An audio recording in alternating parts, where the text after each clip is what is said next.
खाली किंवा ग्रामसेवक यासाठी आलेला आहे, बरोबर आहे. काही यायच्या अगोदर मॅडम चालू होते किंवा PSI सॉरी याचं MPSCचं, ठीक आहे.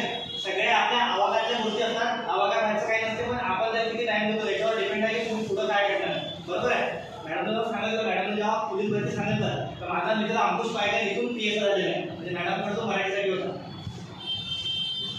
एखाद्या विषयात पकडून आपण जर ती किती दिन जातो याच्यावर डिपेंड आहे की तुम्ही पोलीस भरती करणार आहे, म्हणजे DYSP करणार आहे, डेप्युटी कलेक्टर करणार आहे, बरोबर आहे. सध्या जे MPSCचं आहे त्यातली ते चेंजेस झालेले आहेत. 2550 मार्काची एक्झाम झालेली आहे.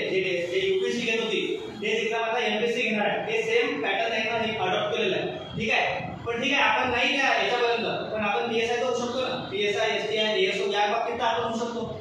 आणि मोठं स्वप्न पाहायसाठी काही पैसे लागत नाही, फक्त ते काम करावं त्याच्यावर. आणि डेफिनेटली होते. माझं समजा 2018चा विषय जर पकडला तर मी 4 मार्कांना PSI आलेलो, 4 मार्कांना PSI आलेलो. त्यानंतर माझं स्वतःच आता सध्या मी क्लास शेगावला माझं YouTube चॅनल आहे शंकर गुरुजी स्टडी अँड मोटिवेशन म्हणून. हे पहा, तुमच्यापैकी मी किती बसणार आणि तुमच्या तिथून उठून मी इकडे येणार, याच्यातली परिवर्तन काय झालं.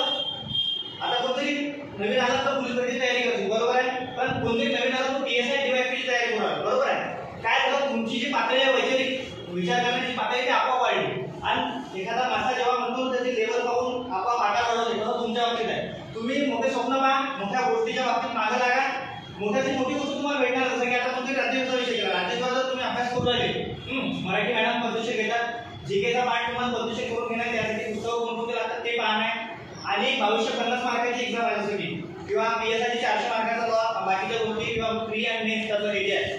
तुम्ही जर पॅटर्नवर काम केलं तर तुम्ही लवकर त्या ध्येयापर्यंत पोहोचू शकता. आता बघा, काही लोक येतात पोलीस भरती करतात, पोलीस भरती अवघड आहे का, पण 3-4-5 वर्ष होऊन जातात. माझा फॉरेस्ट डिपार्टमेंटचा पेपर निघाला आहे, त्यानंतर मी PSI 4 मार्कात राहून गेलो, बरोबर आहे. पण तुम्हाला जे आता योग्य मार्गदर्शन आहे मॅडमचं किंवा माझ्यासारखे जे आम्ही चुकलो तर आम्ही चुकू नये, तुम्ही चुकू नये म्हणून आम्ही जे काम करतो तुमच्यावर, ते तुमच्यासाठी बेनिफिट आहे. म्हणजे जे म्हणून 3-4 वर्ष लागले एखादी एक्झाम क्रॅक करायला तुम्हाला लागणार नाही ना.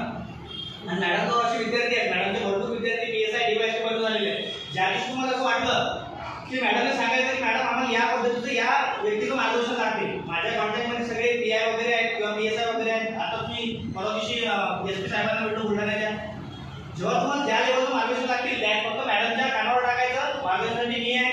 जेव्हा तुम्हाला ते डिपार्टमेंट लागेल, तुम्हाला डेप्युटी कलेक्टरचं मार्गदर्शन लागते, तर आता तो व्यक्ती इथं बोलवायचा प्रयत्न करू. तुम्ही तुम्हाला याची पातळी मोठी ठेवा आणि आपण त्याच्यावर काम 100% करू, ठीक आहे. स्पर्धा परीक्षा असा आहे की जो पहिला व्यक्ती येणार आहे त्याही माहित नसते की आपण पहिले येणार आहे. फक्त काम पॉझिटिव्ह राहून आणि पूर्ण कंपनी काम झोपून देऊन काम करावं लागतं, ठीक आहे ना. जय हिंद.